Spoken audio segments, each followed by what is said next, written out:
رسول کریم کے قلب اطہر سے دل کا تعلق قائم ہو جاتا ہے اگر آپ قرآن مجید کی ناظرہ تلاوت کریں اور اگر اس کو سمجھ کر اس کو تلاوت کریں۔ آخری دور میں اقبال نے اپنے دوستوں کو جو خط لکھے تھے 1937 کے اندر، 1935 کے اندر، 1936 کے اندر، ان خطوں کے اندر تذکرے ملتے ہیں۔ کہتے ہیں اب طبیعت ساتھ نہیں دے رہی، ورنہ میرا جی چاہتا ہے کہ امت کو سب سے بڑا تحفہ دے کے جاؤں، اور وہ کیا؟ قرآن مجید پہ کچھ نوٹ لکھ جاؤں، اور وہ سب سے بڑا کام ہوگا جو میں امت کو دے کے جاؤں گا۔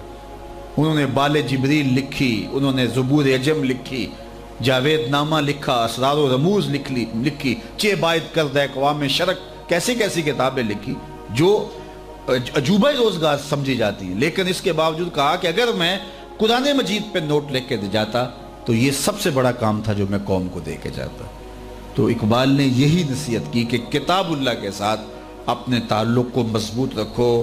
کتاب زندہ قرآن حکیم، حکمت او لا یزالست و قدیم، یہ زندہ کتاب ہے، ہر دور کے تقاضوں کو پورا کرتی ہے اور زندگی بخش کتاب ہے۔ بلکہ ایک مقام پہ اقبال نے ایک بات کہی ہے، ذرا اس پہ توجہ آپ کی چاہوں گا۔ اس نے کہا فاش می گوئم آنچ در دل مزمرست، میں کھل کے نہ کہہ دوں جو میرے دل میں چھپا ہوا ہے۔ کتاب اللہ پہ بات کرتے کرتے اقبال نے کہا فاش می گوئم، کیا میں کھل کے آنچ در دل مزمرست، جو میرے دل کے اندر چھپا ہوا ابھی تک میں بیان نہیں کیا۔ پھر کہتا ہے ای کتاب نیست چیزیں دیگرست، یہ کتاب نہیں، یہ کوئی اور ہی شے ہے۔ کتاب نیست چیزیں دیگرست، یہ کتاب نہیں، یہ کوئی اور ہی شے ہے۔ گر تو می خواہی مسلمہ زیستن، نیست ممکن جز بقرآن زیستن، اگر تو مومن بن کے جینا چاہتا ہے تو قرآن کے بغیر ایک قدم بھی نہیں جی سکتا ہے، ایک سانس بھی نہیں جی سکتا، ایک قدم بھی نہیں چل سکتا۔ تو اس کتاب سے جڑنا یہ اقبال کے سارے فلسفے کا نچوڑ ہے۔ یعنی علامہ اقبال کی ساری زندگی کی تگو تاز شرق و غرب کے فلسفے اقبال نے پڑھے ہیں۔ وہ اگر شاعر مشرق تھا تو نقاد مغرب بھی تھا، اور اس وقت کے بڑے بڑے لوگوں سے ملا، گوئٹے جیسے لوگوں کو اور نیٹشے جیسے لوگوں کو اقبال نے پیغام بھیجے، اور اس دور کے مانے ہوئے شخص تھے۔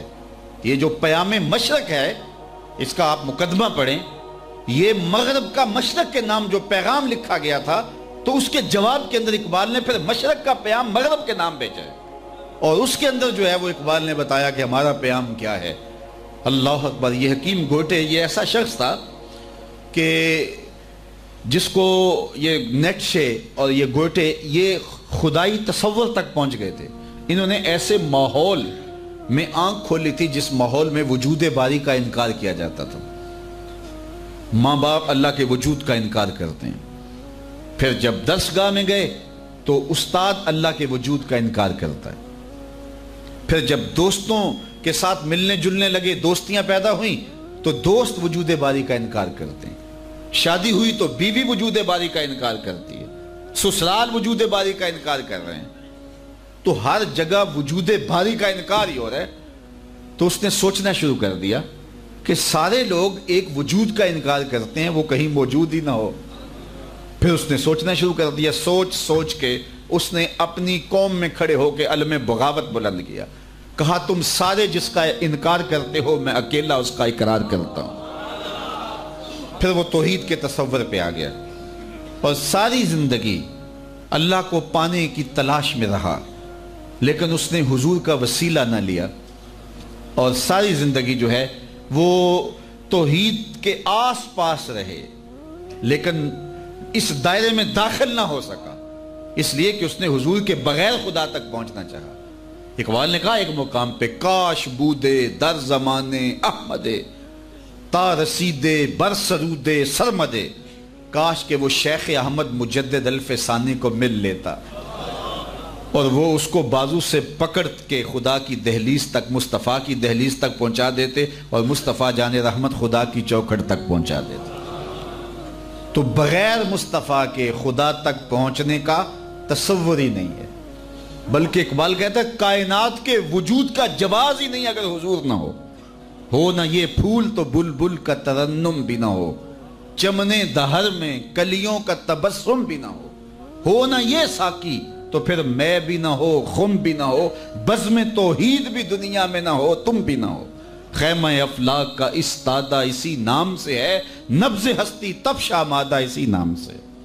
کائنات کی نبض جو دھڑک رہی ہے وہ اس لیے کہ حضور کا نام موجود ہے، اور اگر حضور نہ ہو تو کائنات اندھیرا ہو جائے، اگر ان کی رحمت نہ ہو درمیاں میں ابھی آگ لگ جائے دونوں جہاں میں۔ تو یہ کائنات کا وجود ہی حضور کے قدموں کا صدقہ ہے۔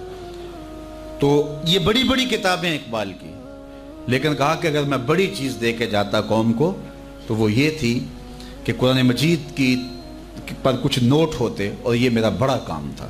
تو اقبال کی ساری زندگی کا خلاصہ یہ ہے کہ کتاب اللہ، شرق اور غرب کو پڑھا، سارے فلسفے دیکھے، بڑے بڑے مشاہیر کو ملے، اہل علم سے ملاقاتیں ہوئیں، جدید الوہیات کے اوپر اقبال نے پی ایچ ڈی کی ہے، یہ اتنے ادق مضمون پہ، لیکن اس کے باوجود اقبال نے سب کچھ پڑھنے، لکھنے، سمجھنے، سوچنے اور جاننے بوجھنے، شرق کو بھی دیکھا، غرب کو بھی دیکھا، امراء کی مجلس میں بھی بیٹھے، غرباء کی صحبت میں بھی بیٹھے، فقیروں کے پاس بھی آئے، درویشوں کے پاس بھی گئے، علماء کے پاس بھی گئے، تنہائیوں میں بھی وقت گزارا اور راتیں جاگ جاگ کے بھی بسر کی، داتا حجویری کی چوکھٹ پہ بھی آتے رہے، حضرت خواجہ نظام الدین اولیاء کی چوکھٹ پہ دہلی بھی حاضر ہوئے، شیخ احمد مجدد الف ثانی کی چوکھٹ پہ بھی حاضر ہوئے۔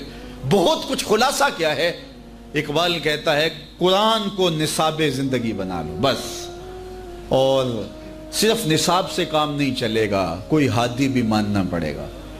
اور اقبال نے وہ بھی بتا دیا، میرے کارواں ہے میرے حجاز اپنا، اس نام سے باقی ہے آرام جاں ہمارا۔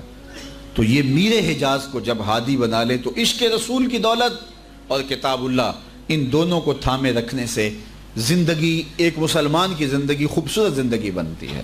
اور یہ سارے فلسفے کا نچوڑ ہے۔ ایک کتاب اللہ سے ربط قائم کرو، ایک رسول کریم سے وفا کے رشتے کو مستحکم کر لو۔ جب حضور سے وفا ہوگی تو پھر پوری کائنات تم مسخر کر لو گے۔ ہر کے عشق مصطفیٰ سامان اوست، بحر و بر در گوشائے دامان اوست۔ اقبال کہتے ہیں کہ عشق مصطفیٰ جس کا سامان زندگی ہے، بحر و بر اس کے دامن کے ایک گوشے کے اندر سمٹ کے آ جاتے ہیں۔ دو نیم ان کی ٹھوکر سے دریا و صحرا، پہاڑ ان کی ہیبت، پہاڑ ان کی ہیبت کے ان کی ٹھوکر کی ہیبت سے رائی، دو عالم سے کرتی ہے بیگانہ دل کو، عجب چیز ہے لذت آشنائی۔ تو یہ لذت آشنائی تسخیر کائنات کا سبب بنتی ہے۔ تو حضور کی محبت، حضور کا پیار، حضور کی الفت جب حرز جاں بندہ بنا لیتا ہے تو پھر پوری کائنات انسان کی باج گزار ہو جاتی ہے۔ عشق مصطفیٰ سامان زندگی بنتا ہے، پھر بحر و بر گوشہ داماں میں سمٹ آتا ہے۔ بلکہ اقبال کا وہ جو شکوہ اور جواب شکوہ ہے، اس میں پہلے امت کا دکھڑا بیان کیا گیا ہے بارگاہ عزدی میں شکوے کے اندر، اور جواب میں ادھر سے جو جواب آیا ہے اس کو نظم کیا گیا ہے۔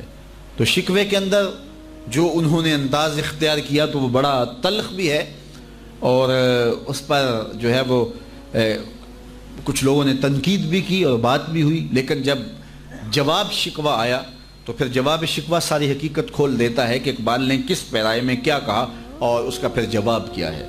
تو شکوے کے اندر انہوں نے اپنا دکھڑا بیان کیا ہے کہ تیرے کعبے کو جبینوں سے بسایا ہم نے، نو انسانی کو غلامی سے چھڑایا ہم نے، صفائے دہر سے باطل کو مٹایا ہم نے، تیرے قرآن کو سینوں سے لگایا ہم نے، پھر بھی ہم سے گلہ ہے کہ وفادار نہیں، ہم وفادار نہیں تو بھی تو دلدار نہیں۔ تو بڑا تلخ لہجہ ہے، لیکن جواب آیا ہے، صرف صیغہ بدلا ہے، لفظ وہی ہے، صیغہ تبدیل ہوا ہے، آواز آ رہی ہے ادھر سے، آواز ادھر سے آ رہی ہے، مفہوم ادھر سے آ رہا ہے، اقبال کا لہجہ ہے۔ آواز کیا آئی؟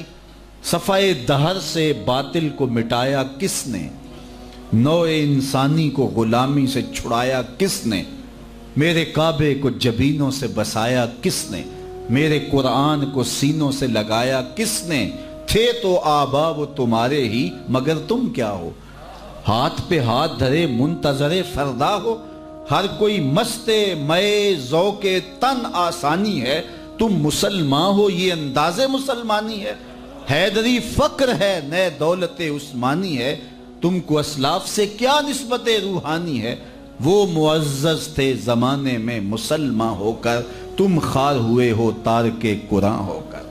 کتاب اللہ سے دوری تمہاری ذلت، پستی، ذبوحالی، نکبت، رسوائی، ادبار، سب کا سبب کتاب اللہ سے دوری ہے۔ اس کتاب سے اگر نیڑے ہو جاؤ تو پھر تمہاری دنیا بھی بہتر ہے اور تمہارا دین بھی بہتر ہے۔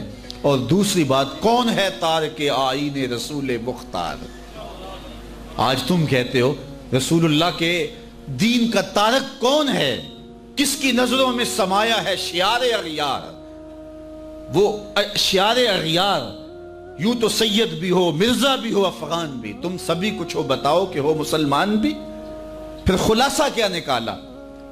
قوت عشق سے ہر پست کو بالا کر دے، دہر میں اسم محمد سے اجالا کر۔ اس عالم میں چراغاں نام محمد سے ہوگا۔ اور پھر جہاں اقبال بات ختم کرتے ہیں اور جو ہے وہ جواب شکوہ کا نقطہ کمال ہے یہ شعر، کی محمد سے وفا تو نے تو ہم تیرے ہیں۔ یہ ادھر سے آواز آ رہی ہے، اقبال کی زبان ہل رہی ہے، لہجہ اقبال کا ہے، مفہوم ادھر سے اتر رہا ہے، کی محمد سے وفا تو ہم تیرے ہیں، یہ جہاں چیز ہے کیا لوح و قلم تیرے ہیں۔ کہا میرے محمد عربی کے بن جاؤ پھر ہم تمہارے ہوں گے۔ یہ کافر ہمارے لگتے کیا ہیں؟ ان کو ہم کیوں نوازیں گے؟ تمہیں نوازیں گے، لیکن شرط یہ ہے میرے محمد کے نوکر تو بن کے دکھاؤ۔ وَأَنْتُمُ الْعَالَوْنَ إِن كُنْتُمْ مُؤْمِنِينَ، تم ہی سر بلند ہوگے اگر تم میرے آقا کے میرے نبی کے بن کے دکھاؤ نا۔ وَأَنْتُمُ الْعَالَوْنَ، تم ہی سر بلند ہوگے، کی محمد سے وفا تم نے تو ہم تیرے ہیں۔ یہ جہاں چیز ہے کیا لوح و قلم تیرے۔ یہ دنیا کیا ہے، یہ جہاں کیا ہے، یہ حکومتیں کیا ہیں، یہ تخت و تاج کیا ہوتے ہیں، یہ بادشاہتیں کیا ہوتی ہیں، ہم قلم بھی تمہیں دے دیں گے، تختی بھی تمہیں پکڑا دیں گے، پھر جو لکھنا ہوا خود لکھ لینا۔ پھر تمہاری تقدیر کے فیصلے نہ واشنگٹن میں ہوں گے، نہ وائٹ ہاؤس میں ہوں گے، نہ کسی اور جگہ پہ ہوں گے، بلکہ خدا بندے سے خود پوچھے گا بتا تیری رضا کیا ہے۔ شرط ہے کہ وفا کا رشتہ رسول اللہ سے مستحکم ہو جائے۔ تم بن کے تو دیکھو مصطفیٰ کے، تم تو 1 ارب 60 کروڑ ہو، وہ تو صرف 313 تھے، لیکن انہیں بن کے دکھایا نا، تو پھر کیا ہوا کہ انہوں نے کفر کے ایوانوں کو الٹ کے رکھ دیا۔ تاریخ پڑھے، ابو جہل نے جب عمیر بن وہب کو بھیجا نا، جاؤ دیکھ کے آؤ مسلمانوں کی تعداد کتنی ہے، تو اس نے رپورٹ دی 3 اونٹ کھا سکیں گے۔ ابو جہل تو بڑا خوش ہو گیا، صنادید قریش کو اپنے خیمے میں بلا کے کہا اس کی رپورٹ سنو۔ یہ 300 کے اوپر یا نیچے لوگ بتا رہے ہیں کہ 300 سے کچھ اوپر ہیں یا نیچے ہیں، چونکہ 3 اونٹ جو ہے وہ 100 آدمی 1 اونٹ کھاتا ہے، تو 3 اونٹ کھانے والے لوگ ہیں، تو اس کا مطلب ہے 300 سے اوپر نیچے ہیں، اور ہم 9 یا 10 اونٹ ذبح کرتے ہیں، تو ہماری تعداد 950 تعداد تھی ان کی۔ تو کہا پھر لڑائی نہیں ہے، صبح تو رسیاں اکٹھی کرو، پکڑیں گے، جکڑیں گے، اونٹوں سے باندھیں گے اور وہاں سے انہیں حرم میں لے جا کے لوگوں کو ان کا تماشا دکھائیں گے۔ تو جب بڑے تکبر رونت سے یہ بات کی اس امت کے فرعون ابو جہل نے، تو وہب بن عمیر جو یہ منظر اپنی آنکھوں سے دیکھ کے آیا تھا، اس نے کہا میری پوری رپورٹ سن لو۔ وَلَكِنْ رَأَيْتُ يَا مَعْشَرَ قُرَيْشَ الْمَنَايَا الْبَلَايَا تَحْمِلُ الْمَنَايَا، اے قریش کے سرداروں اتنے بھی تکبر میں نہ ہو، تم کہتے ہو رسیاں